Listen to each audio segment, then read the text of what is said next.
I'd like to talk today about the two biggest social trends in the coming century and perhaps in the next 10,000 years. But I want to start with my work on romantic love, because that's my most recent work. What I and my colleagues did was put 32 people who were madly in love into a functional MRI brain scanner, 17 who were madly in love and their love was accepted, and 15 who were madly in love and they had just been dumped. And so I want to tell you about that first, and then go on into where I think love is going. What 'tis to love, Shakespeare said. I think our ancestors, I think human beings have been wondering about this question since they sat around their campfires or lay and watched the stars 1,000,000 years ago.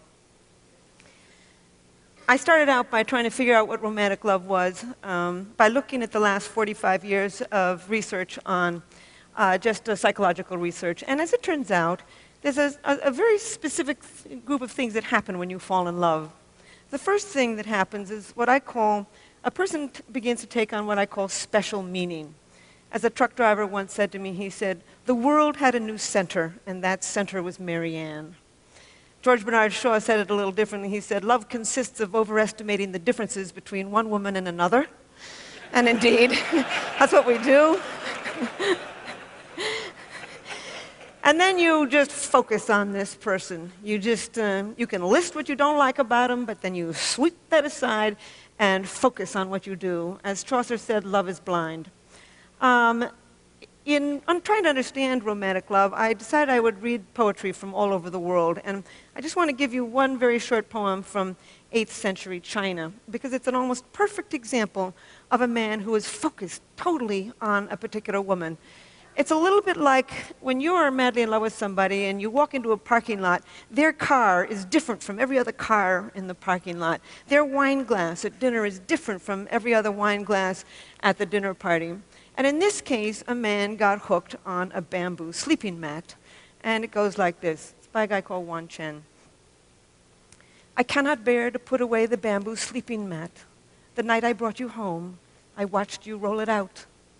He became hooked on a sleeping mat, probably because elevated activity of dopamine in his brain, just like with you and me. But anyway, not only does this person take on special meaning, you focus your attention on them, you aggrandize them, but you have intense energy. As one Polynesian said, he said, "I felt like jumping in the sky." You're up all night, you're walking till dawn, you feel intense elation when things are going well, mood swings into horrible despair when things are going poorly, real dependence on this person. As one businessman in New York said to me, he said, "Anything she liked, I liked." Simple. Romantic love is very simple. You become extremely sexually possessive. You know, if you're just sleeping with somebody casually, you don't really care if they're sleeping with somebody else. But the moment you fall in love, you become extremely sexually possessive of them. I think that is a Darwinian, there's a Darwinian purpose to this. The whole point of this is to pull two people together strongly enough to begin to rear babies as a team. But the main characteristics of romantic love are craving, an intense craving to be with a particular person, not just sexually, but emotionally. You'd much rather, it would be nice to go to bed with them, but you want them to call you on the telephone, to invite you out, etc., to tell you that they love you. The other main characteristic is motivation. The motor in the brain begins to crank and you want this person. And last but not least, it is an obsession. When I put these people in the machine, before I put them in the MRI machine, I would ask them all kinds of questions. But my most important question was always the same. It was, what percentage of the day and night do you think about this person? And indeed, they would say, all day, all night. I can never stop thinking about him or her. And then the very last question I would ask them, I would always have to work myself up to this question because I'm not a psychologist, I don't work with people in any kind of traumatic situation, and my final question was always the same. I would say, would you die for him or her? And indeed, these people would say yes, as if I had asked them to pass the salt. I was just staggered by it.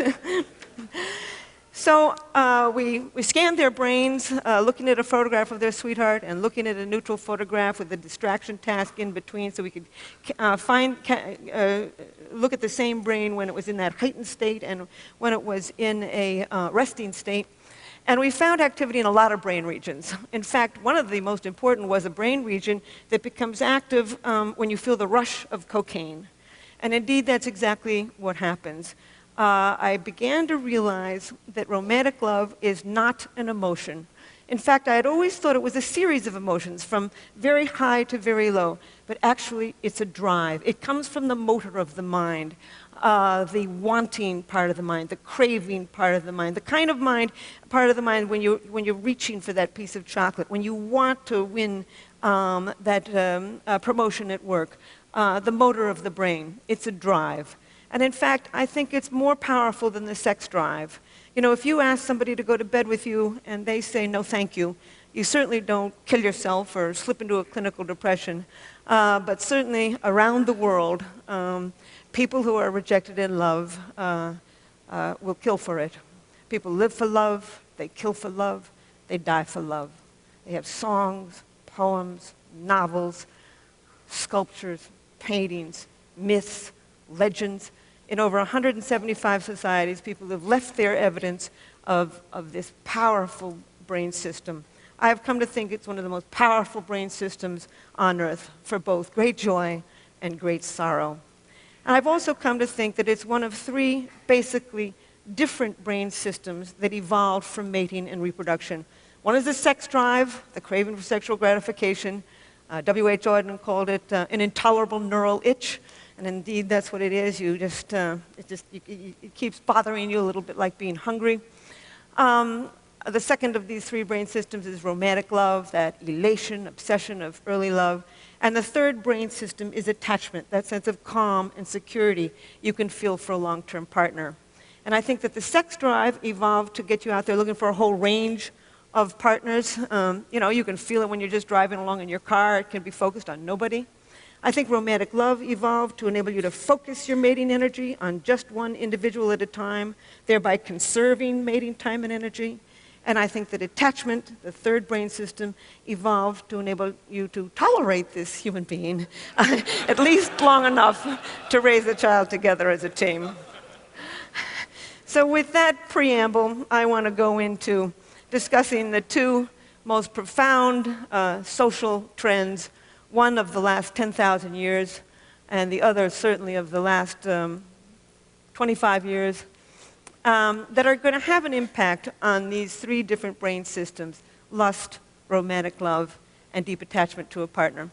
The first is women moving into the workforce. I've looked at 130 societies through the demographic yearbooks of the United Nations, and everywhere in the world, except for actually 129 out of 130 of them, women are not only moving into the job market sometimes very, very slowly, but they're moving into the job market and they're very slowly closing that gap between men and women in terms of economic power, health, and education. It's very slow. For every trend on this planet, there's a counter trend. We all know of them. But nevertheless, the old Arabs say, the dogs may bark, but the caravan moves on. And indeed, that caravan is moving on. Women are moving back into the job market. And I say back into the job market because this is not new. For millions of years on the grasslands of Africa, women commuted to work to gather their vegetables. They came home with 60 to 80% of the evening meal. The double-income family was the standard, and women were regarded as just as economically, socially, and sexually powerful as men. In short, we're really moving forward to the past. Then women's worst invention was the plow. With the beginning of plow agriculture, men's roles became extremely powerful. Women lost their ancient jobs as collectors, but then with the Industrial Revolution and the post-industrial revolution, they're moving back into the job market. In short, they are acquiring the status that they had 1,000,000 years ago, 10,000 years ago, 100,000 years ago. We are seeing now one of the most remarkable traditions in the history of the human animal. and it's going to have an impact. I generally give a whole lecture on the impact of women on the business community. I'll only just say a couple things and then go on to sex and love. There's a lot of gender differences. Anybody who thinks men and women are alike simply never had a boy and a girl child. I don't know why it is that they want to think that men and women are alike. There's much we have in common, but there's a whole lot that we do not have in common. We are, in the words of Ted Hughes, I think that we were built to be, we're like 2 feet. We need each other to get ahead. But we did not evolve to have the same brain. And we're finding more and more and more gender differences in the brain. I'll only just use a couple and then move on to sex and love. One of them is women's verbal ability. Women can talk. Women's ability to find the right word rapidly, basic articulation, goes up in the middle of the menstrual cycle when estrogen levels peak, but even at menstruation, they're better than the average man. Women can talk. They've been doing it for 1 million years. Words were women's tools. They held that baby in front of their face, cajoling it, reprimanding it, educating it with words. And indeed, they're becoming a very powerful force, even in places like India and Japan, where women are not moving rapidly into the regular job market. They are moving into journalism. And I think that the television is like the global campfire. We sit around it, and it shapes our minds. Almost always when I'm on TV, the producers who call me, who negotiate what we're going to say, is a woman. In fact, Solzhenitsyn once said, to have a great writer is to have another government. Today, 54% of people who are writers in America are women. It's one of many, many characteristics that women have that they will bring into the job market. They've got incredible people skills, negotiating skills. They're highly imaginative. We now know the brain circuitry of imagination, of long-term planning. They tend to be web thinkers because the female parts of the brain are better connected. They tend to collect more pieces of data when they think, put them into more complex patterns, see more options and outcomes. They tend to be contextual, holistic thinkers, what I call web thinkers. Men tend to, and these are averages, tend to get rid of what they regard as extraneous, focus on what they do, and move in a more step-by-step thinking pattern. They're both perfectly good ways of thinking. We need both of them to get ahead. In fact, there's many more male geniuses in the world, and there's also many more male idiots in the world. When the male brain works well, it works extremely well. What I really think that we're doing is we're moving towards a collaborative society, a society in which the talents of both men are becoming understood and valued and employed. But in fact, women moving to the job market is having a huge impact on sex and romance and family life. Foremost, women are starting to express their sexuality. I'm always astonished when people come to me and say, why is it that men are so adulterous? And I say, well, why do you think more men are adulterous than women? Oh, well, men are more adulterous. And I say, well, who do you think these men are sleeping with? Basic math. Anyway, in the Western world, women start sooner at sex, have more partners, express less remorse for the partners that they do, marry later, have fewer children, leave bad marriages in order to get good ones. We are seeing the rise of female sexual expression. And indeed, once again, we're moving forward to the kind of sexual expression that we probably saw on the grasslands of Africa 1 million years ago, because this is the kind of sexual expression that we see in hunting and gathering societies today. We're also returning to an ancient form of marriage, equality. They're now saying that the 21st century is going to be the century of what they call the symmetrical marriage, or the peer marriage, or the companionate marriage. This is a marriage between equals, moving forward to a pattern that is highly compatible with the ancient human spirit. We're also seeing a rise of romantic love. 91% of American women and 86% of American men would not marry somebody who had every single quality they were looking for in a partner if they were not in love with that person. People around the world, in a study of 37 societies, want to be in love with the person that they marry. Indeed, arranged marriages are on their way off this braid of human life. I even think that marriages might even become more stable because of a second great world trend. The first one being women moving into the job market, the second one being the aging world population. They're now saying that in America, that middle age should be regarded as up to age 85. Because in that highest age category of 76 to 85, only as much as 40% of people have nothing really wrong with them. So we're seeing this a real extension of middle age. And I looked, for one of my books, I looked at divorce data in 58 societies. And as it turns out, the older you get, the less likely you are to divorce. So the divorce rate right now is stable in America, and it's actually beginning to decline. It may decline some more. I would even say that with Viagra, estrogen replacement, hip replacements, and the incredibly interesting women. Women have never been as interesting as they are now. Not at any time on this planet have women been so educated, so interesting, so capable. And so I honestly think that if there really was ever a time in human evolution when we have the opportunity to make good marriages, that time is now. However, there's always kinds of complications in this. These three brain systems, lust, romantic love, and attachment, don't always go together. They can go together, by the way. That's why casual sex isn't so casual. With orgasm, you get a spike of dopamine. Dopamine is associated with romantic love, and you can just fall in love with somebody who you're just having casual sex with.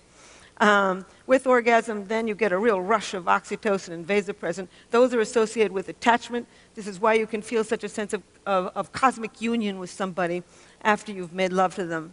But these three brain systems, lust, romantic love, and attachment, aren't always connected to each other. You can feel deep attachment to a long-term partner while you feel intense romantic love for somebody else, while you feel the sex drive for people unrelated to these other partners. In short, we're capable of loving more than one person at a time. In fact, you can lie in bed at night and swing from deep feelings of attachment for one person to deep feelings of romantic love for somebody else. It's as if there's a committee meeting going on in your head as you are trying to decide what to do. So I don't think, honestly, we're an animal that was built to be happy. We were an animal that was built to reproduce. I think the happiness we find, we make. And I think, however, we can make good relationships with each other. So I want to conclude with two things. I want to conclude with a worry. I have a worry, and with a wonderful story. The worry is about antidepressants. Over 100 million prescriptions of antidepressants are written every year in the United States. And these drugs are going generic. They are seeping around the world. I know one girl who's been on these antidepressants, serotonin-enhancing, SSRIs, serotonin-enhancing antidepressants, since she was 13. She's 23. She's been on them ever since she was 13. I got nothing against people who take them short term when they're going through something perfectly horrible and they want to commit suicide or kill somebody else. I would recommend it. But more and more people in the United States are taking them long term. And indeed, what these drugs do is raise levels of serotonin. And by raising levels of serotonin, you suppress the dopamine circuit. Everybody knows that. Dopamine is associated with romantic love. Not only do they suppress the dopamine circuit, but they kill the sex drive. And when you kill the sex drive, you kill orgasm. And when you kill orgasm, you kill that flood of drugs associated with attachment. The things are connected in the brain, and when you tamper with one brain system, you're going to tamper with another. I just simply say that a world without love is a deadly place. So now, thank you. I want to end with a story and then just a comment. I've been studying romantic love and sex and attachment for 30 years. And I'm an identical twin. I'm interested in why we're all alike. Why you and I are alike, why the Iraqis and the Japanese and the Australian Aborigines and the people up the Amazon River are all alike. And about a year ago, an internet dating service, Match.com, came to me and asked me if I would design a new dating site for them. I said, I don't know anything about personality. I said, you think you've got the right person? They said, yes. It got me thinking about why it is that you fall in love with one person rather than another. That's my current project. It will be my next book. There's all kinds of reasons that you fall in love with one person rather than another. Timing is important. Proximity is important. Mystery is important. You fall in love with somebody who's somewhat mysterious, in part because mystery elevates dopamine in the brain, probably pushes you over that threshold to fall in love. You fall in love with somebody who fits within what I call your love map, an unconscious list of traits that you build in childhood as you grow up. And I also think that you gravitate to certain people actually with somewhat complementary brain systems, and that's what I've now contributing to this. But I want to tell you a story to illustrate, I've been carrying on here about the biology of love. I want to show you a little bit about the culture of it too, the magic of it. It's a story that was told to me by somebody who had heard it just from probably a true story. It was a graduate student. I'm at Rutgers, and my two colleagues, Art Aaron is at SUNY Stony Brook. That's where we put our people in the MRI machine. And this graduate student was madly in love with another graduate student. And she was not in love with him. And they were all at a conference in Beijing. And he knew from our work that if you go and do something very novel with somebody, you can drive up the dopamine in the brain and perhaps trigger this brain system for romantic love. So he decided he'd put science to work, and he invited this girl to go off on a rickshaw ride with him.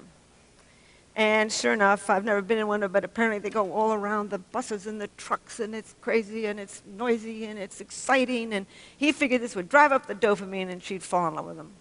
So off they go, and she's squealing and squeezing him and laughing and having a wonderful time.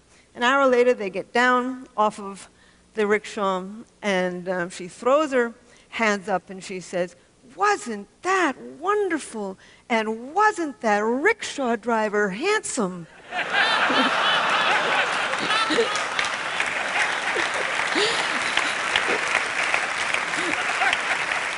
There's magic to love.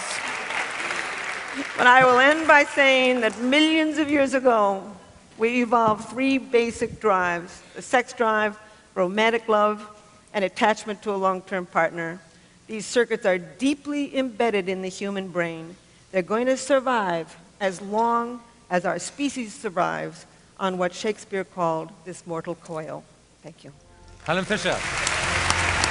Right,